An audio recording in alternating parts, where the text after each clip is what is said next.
All right. Welcome, welcome, welcome. Another beautiful day in paradise live from Pacific Coast Highway. It's Culture and Code Weekly. This is the show where we bring to you the trends, the ideas, the things in the network that we think are driving the culture. We are so blessed to have an incredible network called the Authenticated.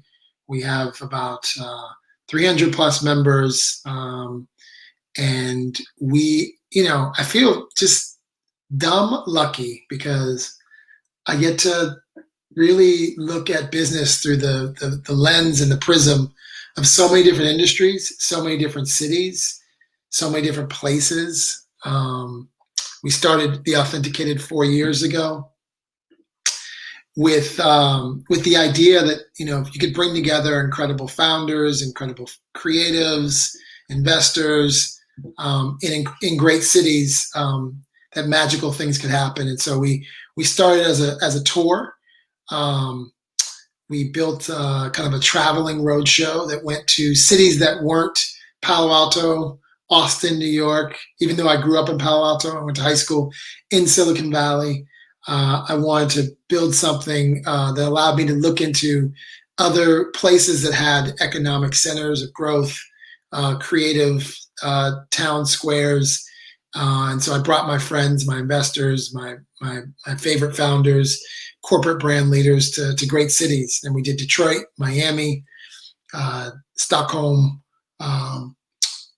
DC, and that was the origin story of the Authenticated. Today, we started off in Slack and WhatsApp. Now we have a WhatsApp group. We have a membership app. We're sort of like, funny enough, we're like a Soho house in the cloud, is what I like to call us. Kind of a deconstructed community. So if you're watching on Instagram, head on over to twitch.tv/keyinfluencer. I have been thinking a lot about what's happening in the U.S. with this election. We've seen some debates. We've seen a town hall, and we're just heading the corner to what will be one of the most important elections I think that our country has seen, and definitely the globe has seen. And we're also in the middle of a pandemic. So, emotions are tense here in the States. For our community, we are holding space for whatever the outcomes are, right? And I think for all of us who have businesses, for all of us who are thinking about, what this means for the country from a society standpoint, from an economic standpoint, I don't have any ideas. I don't have any. I'm just bracing myself for outcomes. So yes, I bought extra toilet paper at Costco because I do believe that the fear of this election is going to drive people. We voted early because yes, I do believe there is some tampering going on with voting. But I hope that this country can come together. And it's scary to think of that either outcome will cause disruption. But because of that, many of what we've been advising clients is, it's just going to be a rough November, December. This next the end of the year, the Q4 that we usually know, it's going to be crazy, and it's causing a lot of anxiety. And so, at least in the Authenticated, we're holding space for meditation, and it's already hard enough to be a founder, much less be a founder in the middle of a pandemic, in the middle of two pandemics, if you count the fight for racial justice and the fight against white supremacy, and then now we have an election. So it's been quite a year, ending with a bang. So my thoughts go out to all of you who are, have been through a rough time, who've lost family members because of COVID. and who are, bracing yourself for, this change that is coming to America, if you're an American, but it will be felt around the world. And so, my shows are usually full of optimism. I'm usually, amazingly bouncing off the walls. But as we round the corner towards election, I'm a realist. And the reality is that either outcome will create a lot of chaos in the global markets. Expect that.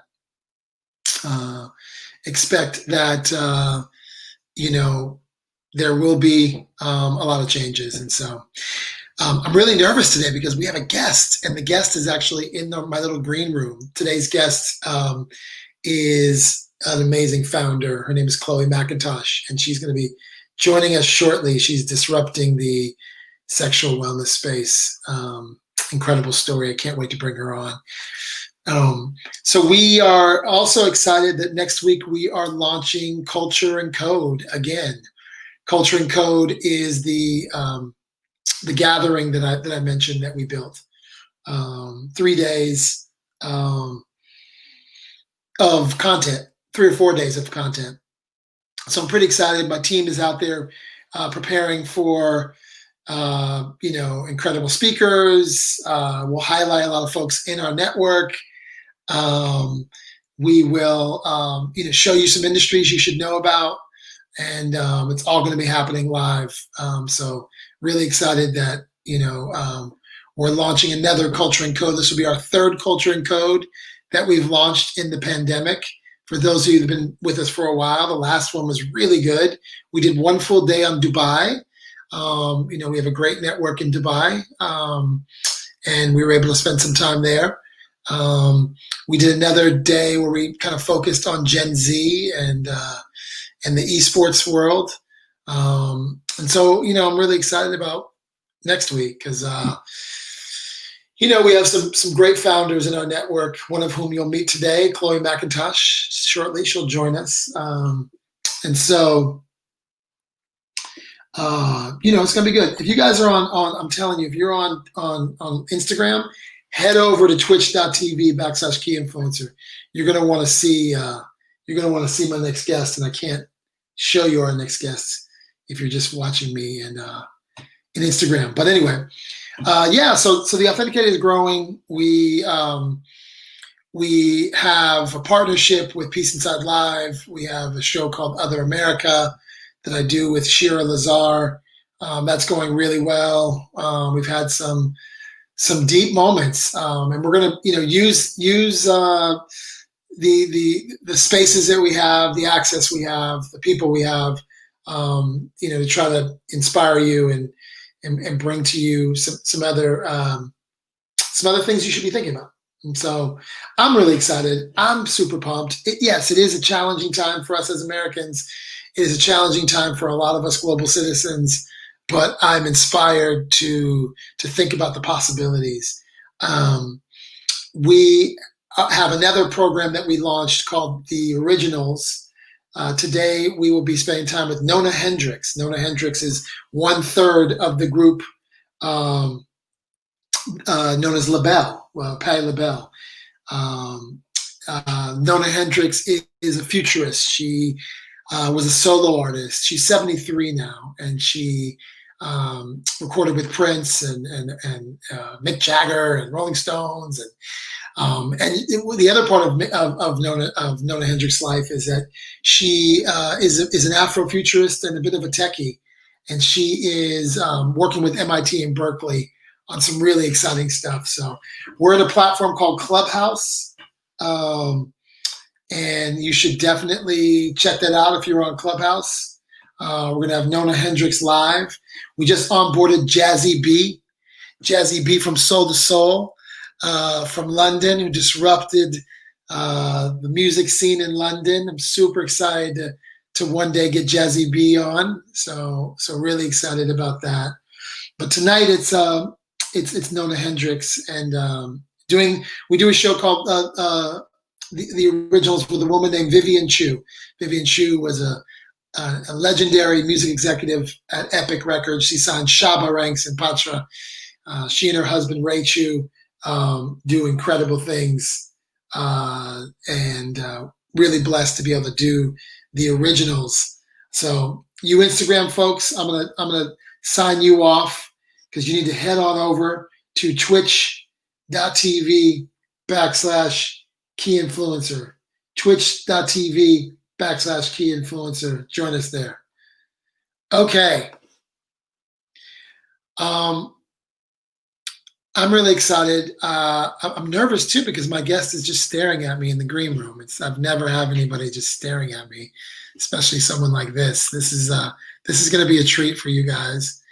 If you want to know more about Culture and Code, you know how to find me. You can text me 415-843-8100. Thanks to the good folks at community.com. We have a text number. That is my text number. Don't call me on that. It doesn't work as a phone. You can only text me. But text me 415-843-8100. You can find me on Twitter. You can find me in all the places. Next week is Culture and Code. Come join us. It's going to be great. I'm going to bring on our next guest because I can't take it. It's just too much to just have her in the green room waiting.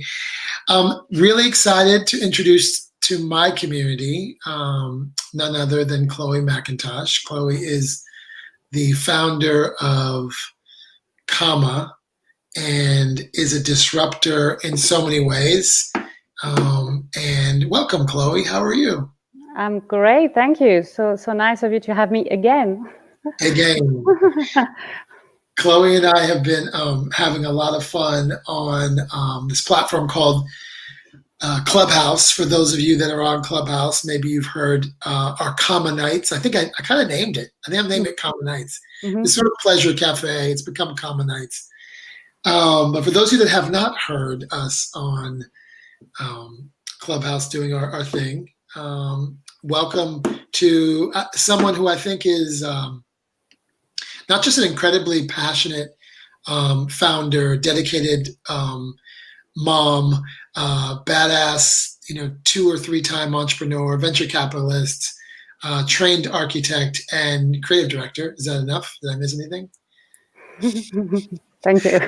Besides being all of that, she's just a good person, and really excited that she is taking the time to come join us today and talk about her career. Let's just dial it back though.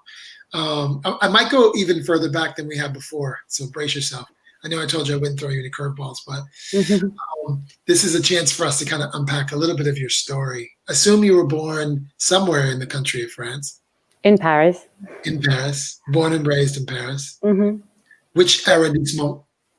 Which arrondissement? The biggest part of my life was in the 3rd, in Le Marais, which was extraordinary because it was during the big kind of, gay democratization of just multi-sexuality. So at the time in the 90s, it was an incredible place to live. And probably a reason that my creativity got really, ignited, seeing all this transformation from an area that's classically, very traditional and old school, and it became very creative and artistic through that movement. Yeah. I never knew you were from the Marais. It's like the 1 or 2 arrondissement that I actually know because I stayed there. I love the Marais. It's such magic. There's like a little place like where they have the falafels and the Jewish town. Yeah, la Rue des Rosiers. Yeah, the Jewish quarter, the best Jewish food in town for sure. Love it there. Yes. And you grew up. What were your interests when you were younger? Was it always design and creativity? Yeah, I think I'm one of those kids who spend a lot of time alone because my mom was working quite hard. I grew up with a single mom and a sister. And, I truly believe that boredom is an under-tapped resource when it comes to creativity. These days we confuse it, but there's no true boredom. So at the time there was so much availability for me to start creating. So I was drawing a lot and making things with my hands and stitching. I'm able to stitch, to knit, to crochet. I can make my own clothes. Nice. You become quite, agile with your time and creative with your time when there is nothing else to do. Yeah. So I think I had a creative interest from a young age. I was quite a lonely kid. I didn't have a lot of friends. So I spent a lot of time in nature, which at the time I thought was quite normal, but I think the amount of time I spent in nature actually, could have looked like I was a little bit, lonely, I guess. But for me, it was a place of incredible resource and where my imagination could fly really, really wild. And it's taken me up to now, doing this project to reconnect with that side of me, which has been such an amazing, amazing discovery. So did you go to school in college in France? Yeah, I went first to a religious, like semi-religious girls' school because my mom was concerned. She was working hard, so she couldn't have us. The lycée in France, the lycée, you're out at 4 p.m. and you're in the streets, And I think for a single mother, that presented some concern. So we went to this religious school for girls. And then when I was about 16, I moved to a lycée, and I did the last 2 years up to the baccalaureate in a lycée in a different area of Paris. And then I, a little bit randomly, I didn't really know what I wanted to do. What's interesting is I was definitely a creative, but my mother is an artist, pottery artist, and I associated artistic creativity with financial precarity. I saw a lot of cases where, if you are creative and you live of that creativity, often it's not rewarded very well by the economical system. It's not valued as well as it should be. There's been a big scandal in the UK recently. Actually, the government released some very unconsidered ads, asking creative to retrain and go from being a dancer to being a cyber coder or something like this. We don't understand the importance of creativity. So often it's kind of, if you are living out of your creative, then it's your passion. You shouldn't be paid very much. So I chose architecture because it seemed to be the most stable and the most professional discipline within the creative industries. And that actually is why I went for architecture, because I thought then I have a diploma, I could look after myself. Having grown up with quite a lot of unstable financial situations, I wanted to have a job that was secure. So my choice was a little bit by default, but I was lucky enough to study à l'École des Beaux-Arts, which is the most extraordinary, kind of old school where a lot of the Impressionists went. It has a huge amount of legacy. It's a beautiful building, and I was totally privileged to be able to study there. It's a very free school. It's very creative. You're supposed to kind of find yourself and wander around, the underground of Paris to discover, what you want to do. So it was an incredible experience. They would send us on Reiki trips for hours where we had to draw corniches, so you'd go around with your sketchbook and spend the whole day outside looking at the buildings and trying to find details. So it was quite, a free environment. And I learned, obviously 7 years study. It's incredibly long training. And so I decided to look for a summer job outside of France. I'd never leave outside of Paris myself. And I was finding living just with my mother quite, a little bit difficult after a while, and thought, okay, why don't I try and go away?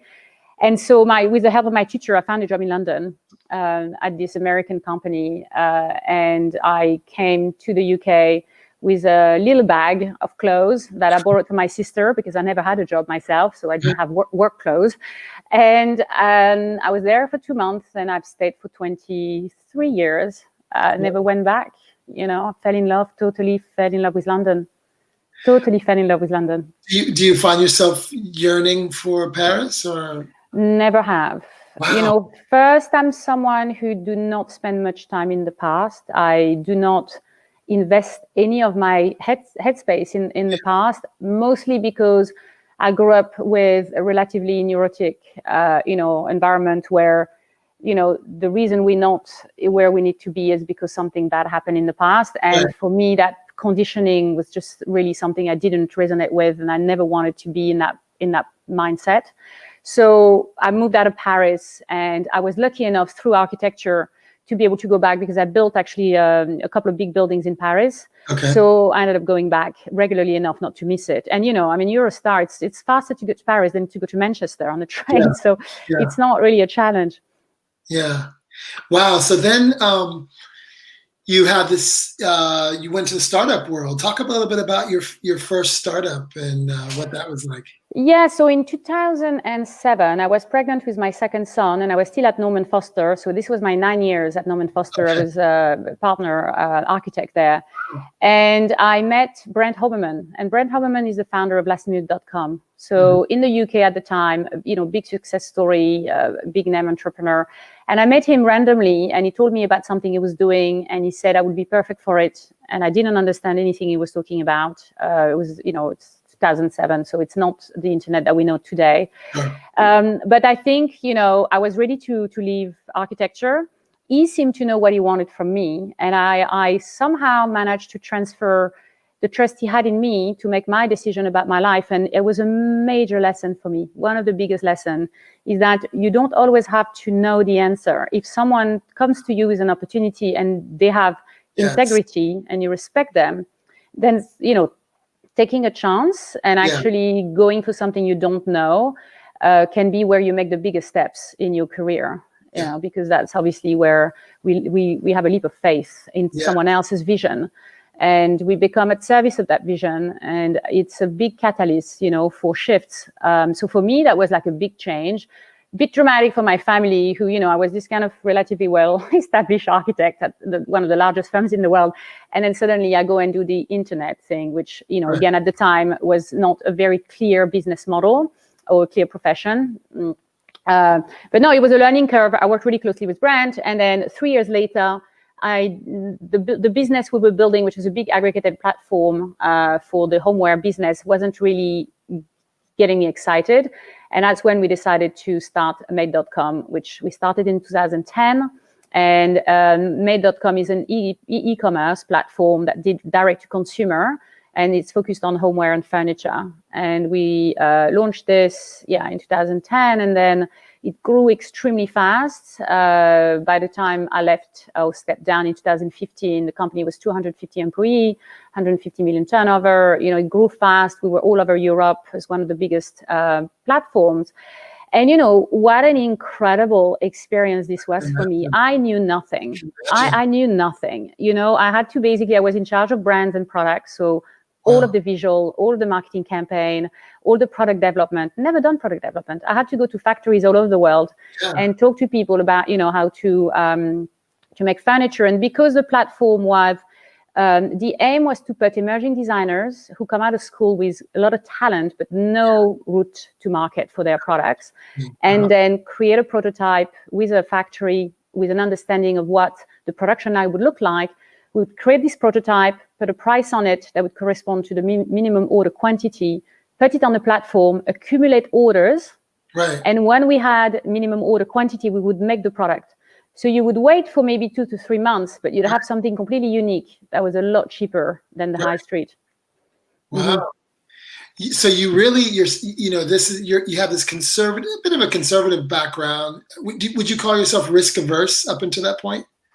No, I wouldn't say that, because I think, I'm not risk averse. I'm very I get very attracted by things I don't know. My place of comfort is not knowing, is when all the doors are open. I'm not someone who finds some comfort in knowing what's going on. I actually find that switches me off completely. Okay. So I've always looked for situation. And if you think about it, even as an architect, I was the youngest associate partner in the firm at 26. They gave me responsibilities for buildings. Wow. And that's because I started working there before I finished my studies. So I was ahead of the game a little bit. Yeah. But I used to go on my building site and spend the day and then cry on the phone to my dad saying, I don't know what I'm doing. Dad, they're going to find out. I just don't know what I'm doing. Right. So there was a lot of trying to catch up with the position I had accepted to take. And it's this all say that you can say yes and then build the wings on, you jump and then build the wings on the way back. I'm very much like that. That's what I enjoy the most. I always put the signpost, and then I work myself to how I'm going to deliver. So no, I'm not risk averse, but you're right. There was a traditional background, I think, because of, the financial stability that was a bit of a trauma for me when I grew up. And so I have a strong sense of responsibility. I'm very self-sufficient. And so I did start with this established avenue where I had a proper diploma and a respectful line, a job that everyone could understand. And then slowly I find that going through an experience in the internet, think of architecture, it takes 4 years to conceptualize something, then another 4 years to build it. And then it's around for probably much the rest of your life. When actually with the internet, you try something that's very small, you iterate and get immediate feedback, and you can create something that's really adapted to an audience. So I realized this was possible, and it got me really excited to be much more connected, to have that connection with the person who's going to be experiencing what you do. So I also fell in love with that, actually. It's become something that I like the most about what I do, is that connection with the audience. And then your career took you to where we met. Well, I guess in the latter part of that, where you were. Is there something that I missed in between? Did you have a stint in venture? No, I think when I stepped down from MAID, I was pretty burned out. Yeah. I felt like I had used all of my resources. And something I realize more now is what I'm doing is, how many tanks you can just run through when you are exposing yourself to a lot of stress, to the point where there is just no more resources that you can tap into. And that's kind of where I got to. So I decided to take it easy, not have a full-time job for the first time in my life. I started working when I was 17, so I never not had a full-time job. And to become a venture partner with a couple of VC firms, because I wanted to understand the other side of the table, because I knew I'll have to raise money myself soon, because I had this idea. Yeah. And so I was lucky enough to join a couple of amazing VC firms. You knew you had the idea of the company now? Okay. Yeah. 15 years ago, I knew I was going to do something in the sexual kind of education, sexuality, just building a brand in that space. The idea for what's out now only really refined itself in the last couple of years. Okay. But I clearly saw there was an opportunity. There was a big space, there that wasn't really filled. So I knew raising money was something I'd not done on my own. And, it's a very, the VCs are pretty smart people. Huh? They really, they give you a run for your money when you come in and pitch to them. If you don't know what you're talking about, you don't understand the principle, you don't understand the structure, it's very hard to raise efficiently. So I just wanted to learn, to be honest. So I offered my services as, so with advice company on brand and product and consumer mindset, which is where I feel I specialize the most. Yeah. And then they will then give me a bunch of decks to review. I would be part of some, review all the yearly meetings and get really a great understanding for, raising money, growing a company, technology, anything that can support that growth is super interesting. I think it's really, just to put a pin in that, it's something that I've done in my career. I've taken a venture partner role at Antler, based in Stockholm. I sort of put myself through what I call venture school, because I needed to understand the nomenclature. I mean, I had sold a couple of businesses, so I understood the fundamentals of business, but I didn't understand sort of the principles and even the sources of capital, where people source capital, whether it's family office or private equity or high net worth individuals. I didn't have a sense of how that all came together. And I really love that that's part of your story as well, is that you put yourself in this position to be able to understand the language. And for those of you that are watching, I get so many emails from people, so many texts like, I want to start a fund. Even for me, someone gave me an early commit on a fund when I was going to start one. I was like, I'm not going to start. I don't have a finance background. I actually pushed myself to kind of understand venture, to then come to where I am today. And I don't know if I'll raise a fund. I may or may not one day, but at least I understand why I wouldn't raise a fund, and whether or not I want to manage LPs at this point in my life remains to be seen. But I think for so many folks who are listening and watching, who look at the attractiveness of the venture capital world, there's so much to learn, and I would highly recommend doing similar to what Chloe does. If you have an opportunity, spend some time in the venture world. If you get an opportunity for someone to mentor you, to look at decks, to do due diligence, and to go through a diligence process in and of itself, is just incredibly revealing. But yes, continue. Sorry, Claire. No, I mean, also what was interesting for me is, there was a big shift in the VC world. So for the longest time, as an entrepreneur, you're lucky enough if you get a meeting with a VC, and then you pitch, and then they decide. But when the banking world started collapsing, a lot of people in the finance world started to move into private equity and venture capital, which meant that you suddenly had the landscape became enormous. I mean, in Europe, the number of funds that started to emerge became bigger and bigger. So what does that mean? It means that now the entrepreneur has the choice. And that was the big shift. So I entered the market just when that shift happened. And what that means also is if the entrepreneur chooses, then who are you as a VC? What do you represent? What are your values? What are the area of investment? That means that as an entrepreneur within your portfolio, I'm going to benefit because you have a clear strategy for how do you tackle the market. Rather than before, it was like we invest opportunistically across all of the sectors.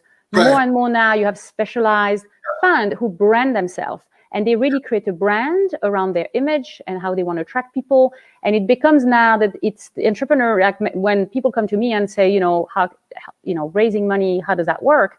I really say to them, you need to actually find the brands, the VCs that you think reflect your mission.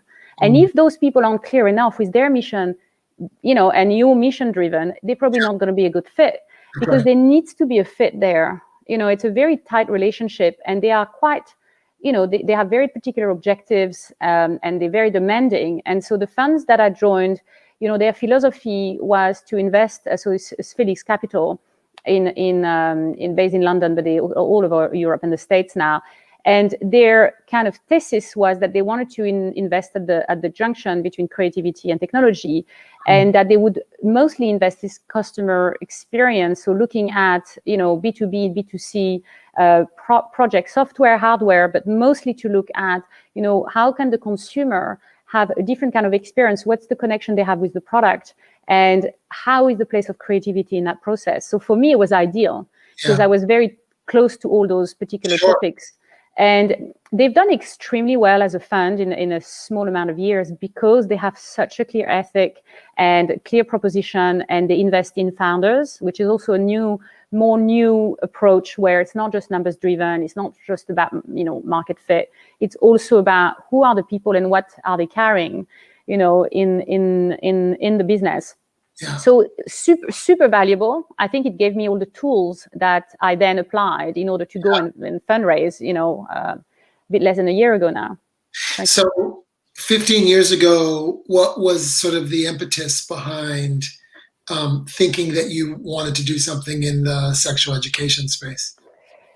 Yeah, so 15 years ago is when my son was born, my first son, and I found myself for the first time on maternity leave and thinking, how do I, reconnect with myself as a woman after having a child? How do I, that relationship with my husband, and I was just really surprised that there was just no brands out there. No one could give me the name of a brand that would really own that space, whether it's love, sex, and intimacy, whether it's educational, whether it's product, whether it's recommendation. There was just no resources.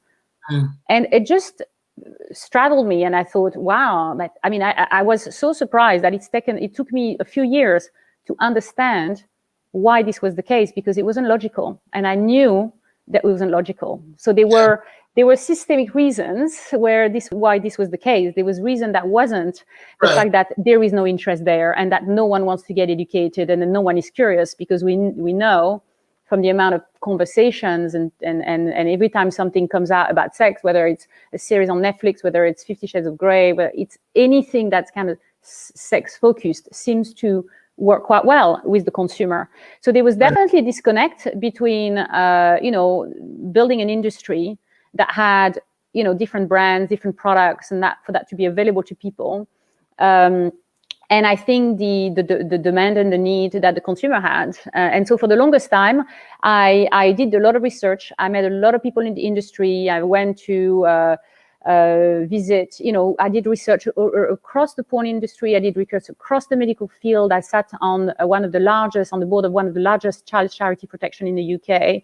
I really, really invested my personal time in understanding why this fundamental part of our life is not represented, in our experience, a digital experience, apart from the overpolarized, topic that is pornography, which obviously was 30% of the world's traffic. So it's a huge polarization, and what I realized in this, research I was doing is that when that happened, and especially when the content became free, it changed a lot the dynamic for a few reasons. One is when you don't put money into production, the length of the content becomes much shorter. And also the realistic nature of the content becomes much more present, because you don't have the setting, you don't have the money for the set, you don't have the money for the actors to behave in a particular way, you don't have the money for the time to set it up, and you end up with 6 to 7 minute clips that look like they're actually two people having sex with a camera that's set up on a tripod, and it's very, very low tech. And so there was a transgression that happened there, where people started to look at this as, oh, but this is real. This is no longer a movie where we know we're in a fictional state. This looks pretty real to us.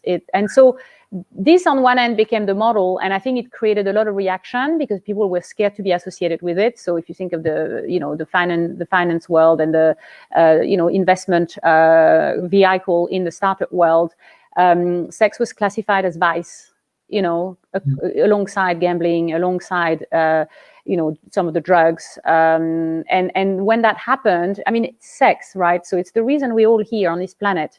It's definitely not a vice.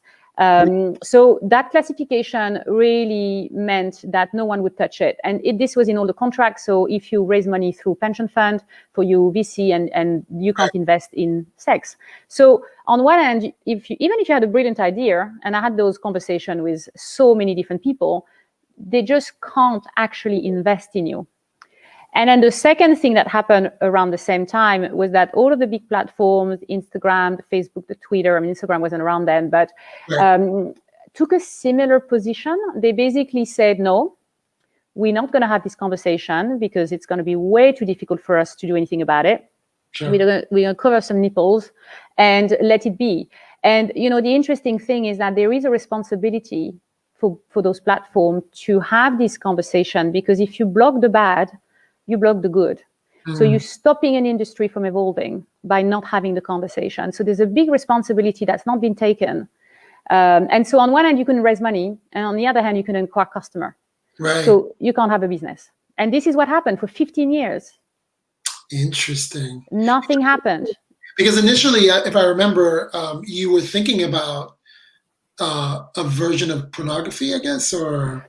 I mean, I had people just around me got so tired talking about sex. I mean, part of them got really tired of me talking about it. And part of the time, I think I got invited to dinner parties just so that I could talk about sex. I wasn't quite sure, but I did have a lot of ideas what to do. First I took it from what the interest was. So there is 30% of the world going to that kind of content. Surely a big proportion of that world, like me, doesn't fully connect to the content, but sees the value of it. Because, this kind of opportunity to get immediate arousal in a world where we are not fully exposed to sensuality anymore, is quite a good resource. So for a lot of the people, I think it's a very useful resource, and it connects them to their sexuality. But there was just not a lot of choice. Everything was of a very similar genre, and it was very male orientated. So yes, I thought of doing high-end pornography for a while. I thought, okay, what if we produce really good quality film, which would be done by directors, and where basically the sex scene just take the same attention as the other scenes. It's just treating sex the same way as everything else. Again, lots of reasons why this is very difficult to do when other source of mediatized broadcasting opportunities. So traditionally television, that wouldn't work. But then over time you saw platforms which potentially would have been more open to doing these kind of things. But then I went over this idea and thought, that's not me. That's not really what I want to. That's not the message I want to carry.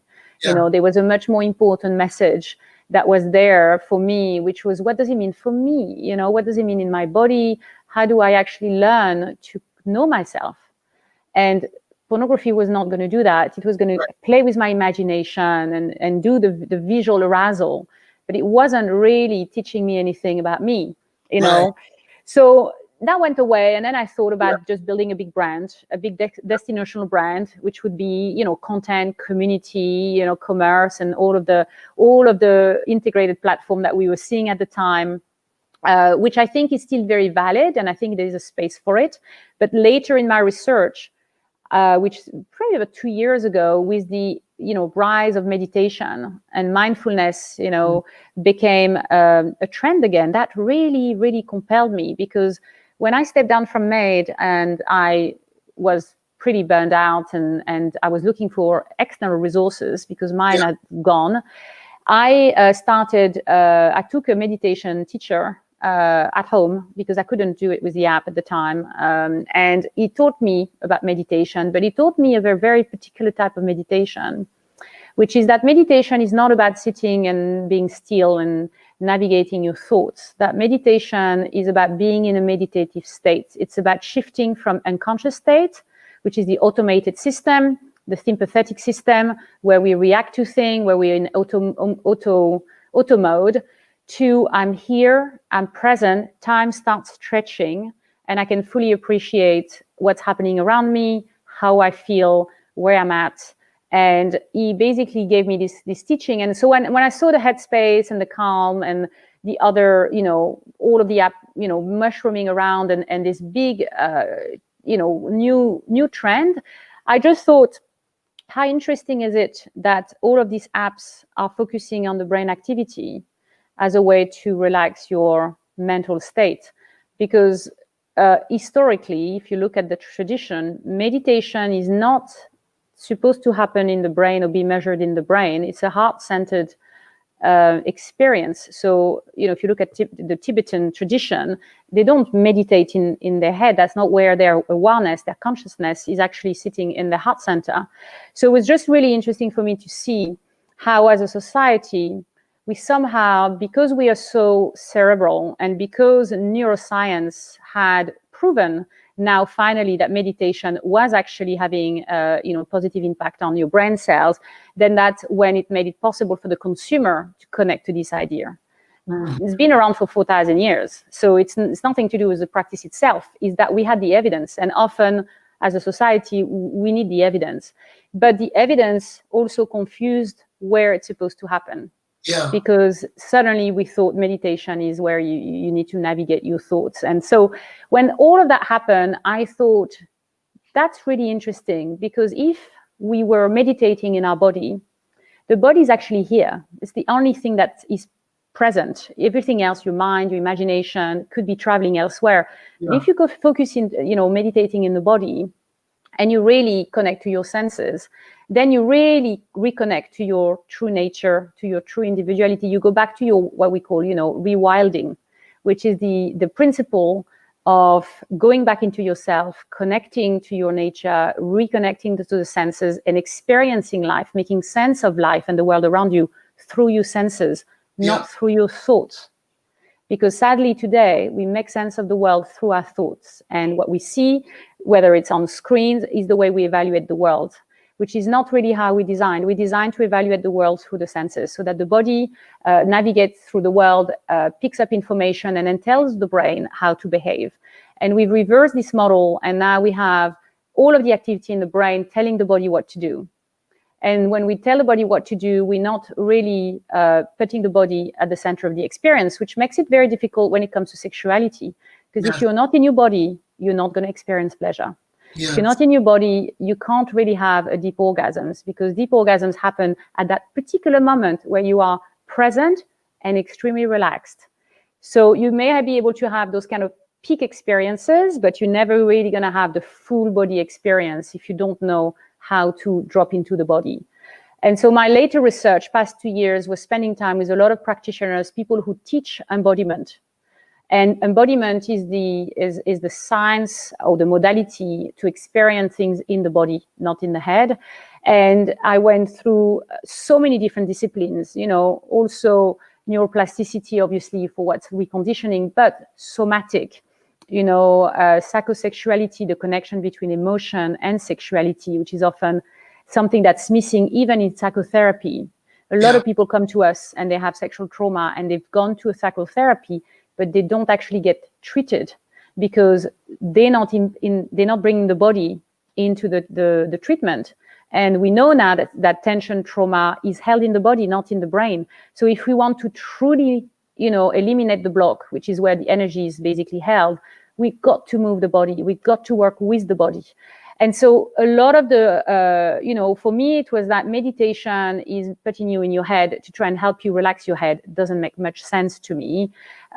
Traditional talk therapy is all about talking about your trauma, all about talking about your issues, but doesn't give you, the experience of shifting that behavior in your body. So there was just a lot of gaps when it came to having a bodily experience of life. It seemed to not be something that a lot of people were thinking about. And my learnings in the past couple of years have been that life is to be experienced in the body. And, I'm a very cerebral person. I've relied on my intellect my whole life to do anything. Right. I never thought my body is great for dancing, but, that's kind of how I look at it. I never really, not an athlete. I've never relied on my body to do anything particular for me. It's always been, what can my brain do? How much can I expand, in order to grow?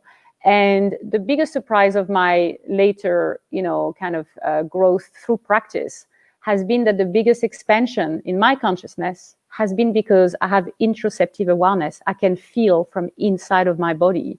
And that's what's completely transformed my experience of life. So, it's been a journey to get to this point, for sure. Yeah, I love when you giggle.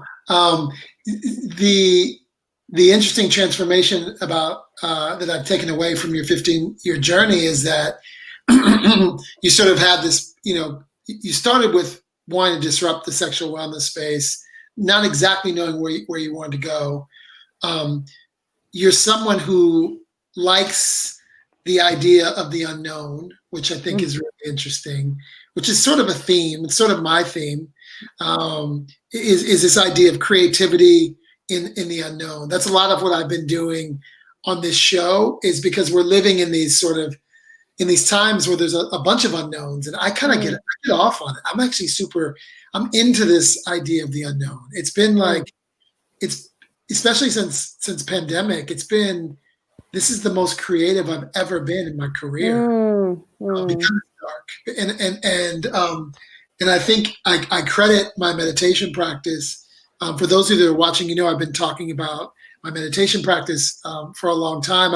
I don't actually know how I would function without mindfulness and meditation. And so then you thought that the direction was more exterior, and then creating products is sort of familiar to you. And then you discover that it's really in the body. And I know you and I have talked a lot about the transformation of that connection to the body, and how it transforms all areas of your life. It's, and how, the way you enter a room. I want to just tap a little bit on, because I know we met through your work at Soho House. What did you learn, I guess, at Soho House that you're bringing into this this experience? And I know it's a community, and I know community is important. But what could you talk a little bit, because we do talk a lot about community here. What is it about community that has been that you took away from this incredible brand, Soho House? Yeah, look, I was really fortunate. I met Nick completely randomly in LA. I was actually at the club in LA, and it was my first time in LA, and I was at the bar, and I was complaining because they were shooting the bar at 1 a.m. And I was like, what's going on with LA? Nothing happens, I don't understand this, and he was just there, and he said, well, we going on somewhere. Why don't you come along? And I was like, okay. And I kid you not, when I go to a new city, I go to a strip club, because that's part of my research. Yeah. It's kind of a thing I do. It's quite fun. I understand a lot of the cultural context. Yeah. So we ended up going to this, what is it called again? This Beverly Hills Strip. It's one of the oldest strip clubs. It's not even far from Soho House. And we went there and we started having a chat. Actually, there was an amazing investor. I mean, no one looked at there was not much going on anyway. We ended up having a really great conversation. And I actually told Nick about my idea, to make sexuality elegant and fun, and something that, people would get involved with and want to discuss and interact with. And he really connected to it. He really understood why this was important. And a month later, he called me back and he said, look, we're putting together this new brand called Soho Home, which is their homeware range, which obviously came from the incredibly logical but visionary idea from Nick that a lot of people would come to the club and want to take the furniture away. They're like, where does this come from? Can I have this? I want my house to look like Soho House. Both, celebrities and anyone else really quite, fell in love with that style. And so obviously, his idea was, well, why don't we do a homeware range? And so with my experience, he felt that I could really help them with launching, this new channel and this new range, basically. So that's what I did as a consultant for about 8 months. I restructured the supply chain. I helped them with understanding, how to do product development and basically put a lot of the business together with the team there. And then after that, spending time with Nick and the team, I was really just incredibly surprised with, the company itself. And there was an incredible sense of family within the team. And that was almost reflected in the way that the community would interact. So there was a really good synergy between, the company itself and then the community they had created. And at the time, we were going through big fundraising, and I was helping Nick look at strategy and things like that.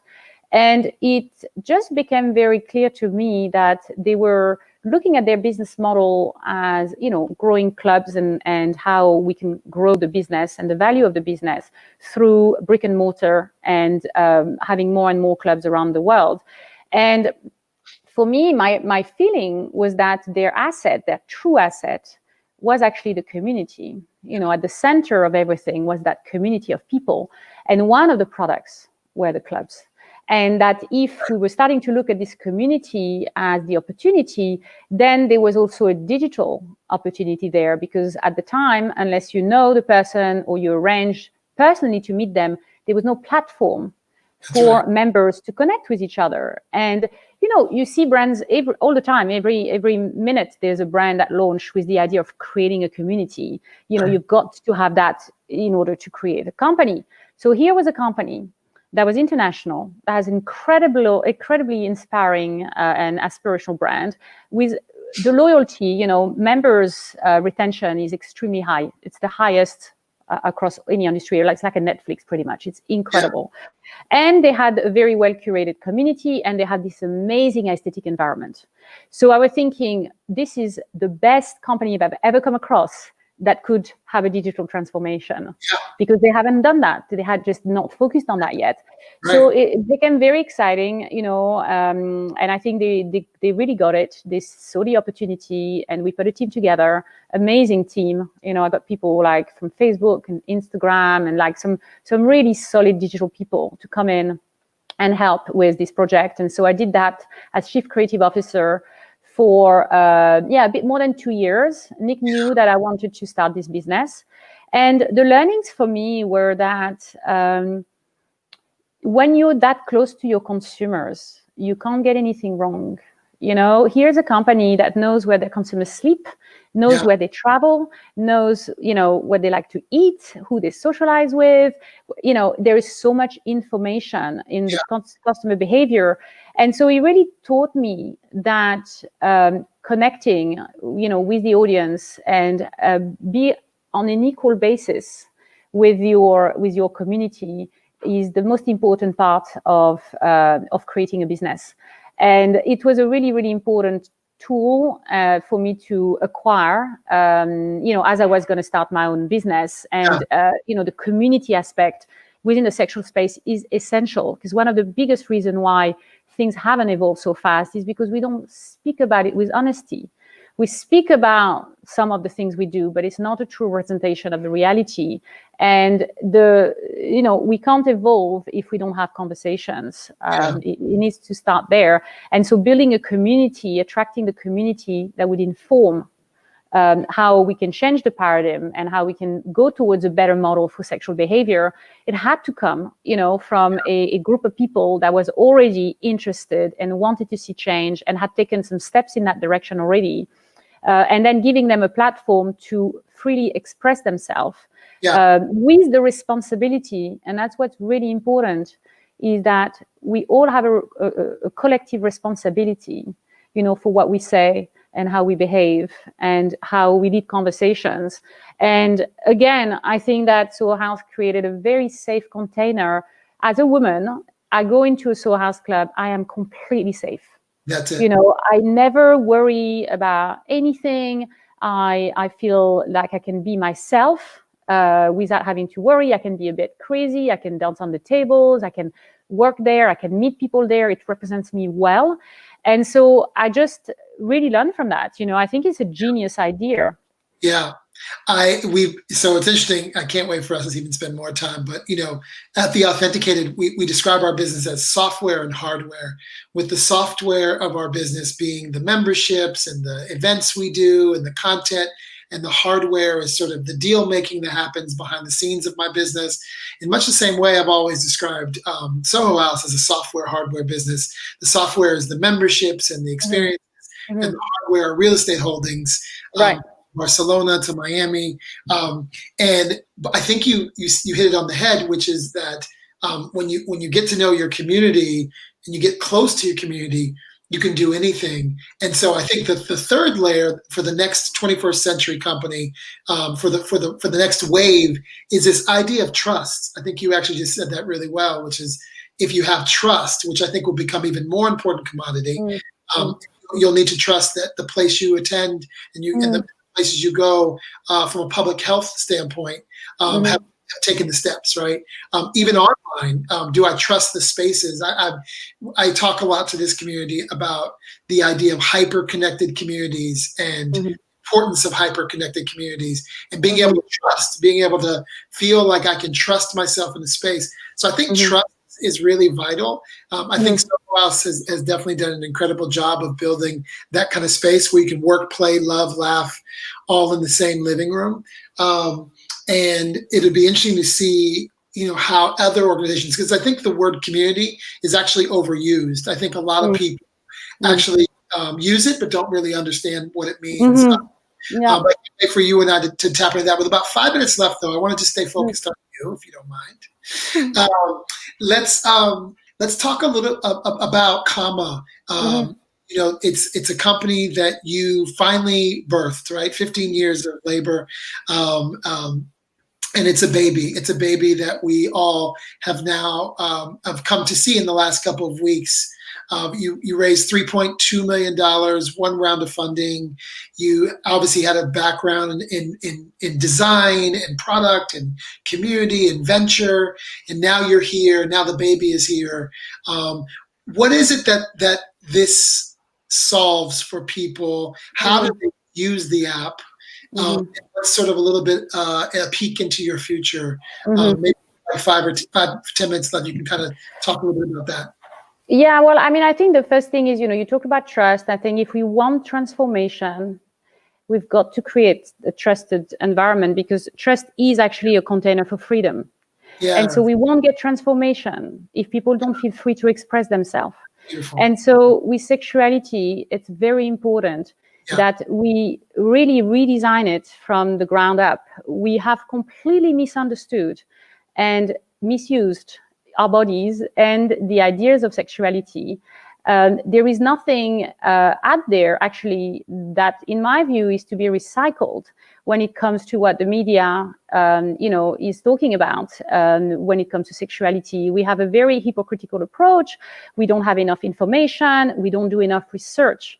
The female sexuality and the male sexuality, when it comes to sexual response, is the most under-researched area of our health, because here is an area you can't really fully medicate it. We're looking for an experiential shift, and that has to be reconditioning the mind body. It's something that can only be done when you start reprogramming and rewriting the story, reframing the concept of sexuality, removing limiting beliefs, and starting to offer in a completely new opportunity for people to rediscover sexuality in a way that is both innocent, but also informed, in a way that is free, and in a way that is also focused initially, which is what we do at Kama, on yourself. We believe that in order to become the best lover you want to be, or have the best, incredible sex that you dream of with someone, you actually need to acquire this for yourself. Only you can create the feelings. Only you can guide the experience towards what you want if you know yourself. Mm-hmm. And so Kama is an opportunity to practice knowing yourself. And we do this around three main kind of concentric circle. On the outer circle is embodied mindfulness, is this idea that actually practicing consciousness and mindfulness and meditation is a lot easier to do when you're in the body than when you're stuck in your head. As soon as you drop into the body, the mind is free. And that means that we can go deep into this area with deep relaxation, with neurosculpting. We worked a lot with neuroplasticity. You were talking earlier about, leaping into the unknown. Now, why is this another accelerator to transformation? When we're curious and we try something new is when the brain is the most plastic. So we can transform much faster when we do things we've never done before. But in order to do this, we need trust. So it goes back to, I need to be in a trusted environment to do so. So we create this trusting voice, which is supported by experts who have been in this industry for 20 plus years, and have established incredibly strong modalities around how to use the body in order to connect better to yourself and discover yourself. Mm-hmm. And we use practices that taps into working with the heart, and how our heart-centered is, our second brain, and how, I think the heart is going to become, a big brand, how, the same way the breathing and just the breath, the idea of conscious breathing and intentional breathing is becoming a major trend at the moment. And people are finding the most simplest thing we have is the most useful tool we have. The breath itself basically triggers our nervous system into position. So changing our breath is changing the way we relate to life. So it's a very valuable tool. And this is going to happen around also, I think, the heart, because people have a big confusion in sexuality with emotion and love. And again, it's another brand that needs a little bit of help. And so we basically help people through many different modalities, which have been created, called the Kama method. And you go to the app, and we drop content really regularly. Twice a week, we have a new drop of content focused on a theme. At the moment, we're focusing on the breath. So on Monday, we launched a pelvic floor training that is the best and most comprehensive training on the market today, which is going against the idea of Kegels, which were never designed as a pelvic floor training. They were designed for completely other reasons. And then on Thursday, tomorrow, we launch a self-generated arousal practice, which is going to give people the ability to fully generate arousal for themselves without the help of a vibrator, of pornography, or a partner, and understand that their body is the most advanced piece of technology they have.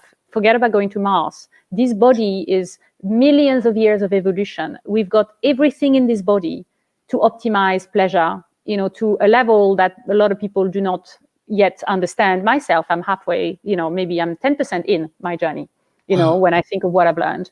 So I think there's just a big opportunity to talk about sexuality scientifically, but also culturally, and also start building a new model for sexual behavior, which we think is very essential, and change the way people relate to their own body, because at the moment, with our conditioning, everything external is very valuable to us. How we represent ourselves, looking sexual is more important than being sexual for a lot of people. The investment we put in looking sexual is pretty huge, but what investment do we put in being sexual beings is actually not really, it's not a lot.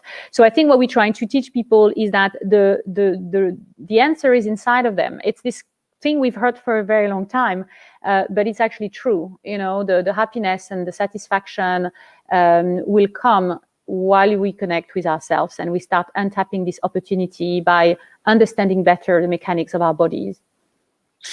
So the app is available. Tell us about the anything that those consumers should know about the app and joining the Kama community.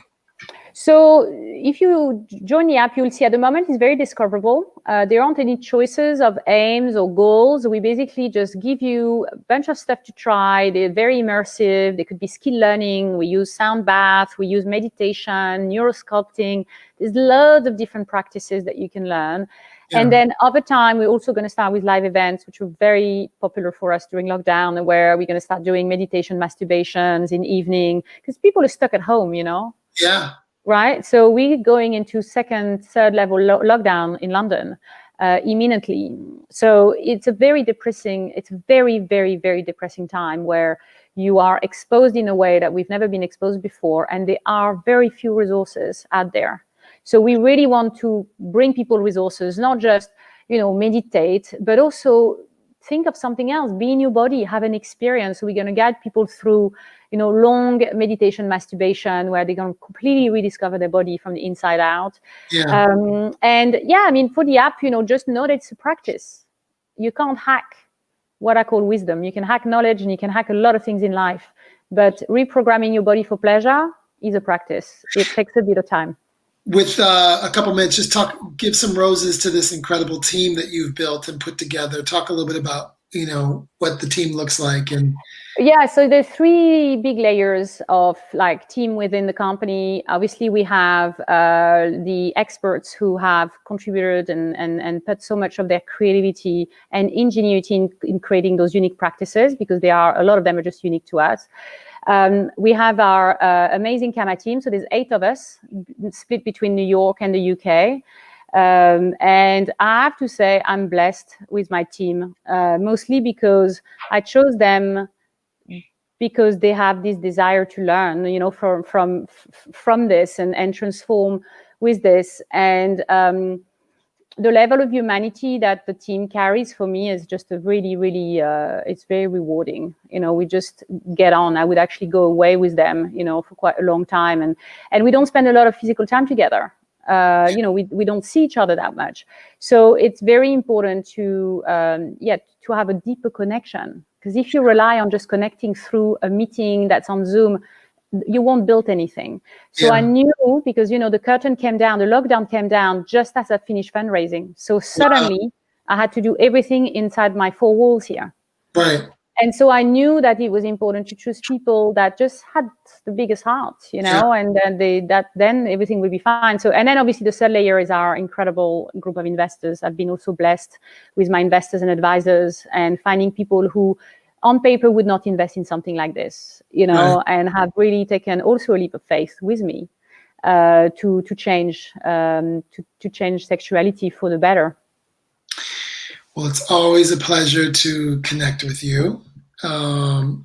Though we are on screen, I can feel your presence whenever we have a chance to get together and talk about this. And you've taught me so much about going inside my body and just the body in general. And I'm really appreciative of, you know, the what you've birthed, the struggle, the good times, the hard times, because that's, you know, really makes for what is an incredible product. I love your story because it's filled with, you know, with journeys, one starting with yourself and the idea of being someone who spent a lot of time by herself. And it's no wonder that you've been able to bring this product to bear. And now that I know that you're from the Marais, that makes a lot of sense. It's all connected to me now. And we are just, you know, incredibly blessed and honored to call you friend, and that you're a part of the authenticated community. By hook or crook, we put you in. You have no choice. You can't get out. And so thank you for all that you do, and thank you for just changing the world. And so many people I know are commenting or DMing me whenever we talk. And so I know you're having an effect. It's real. It's not bullshit. And so I'm excited to go download Kama. It's in the stores now. And we'll spend more time with Chloe, of course. Thank you so much. James, I want to thank you. Yeah, thanks again. You've been such a support. You know, just the fact that you asked me to send you practices just before going to bed and that you got into it so quickly, you know, means a lot. I love it. I'd send more practices. I love the unreleased stuff. Okay, I'll talk to you soon. Okay, see you later. Bye. Thank you.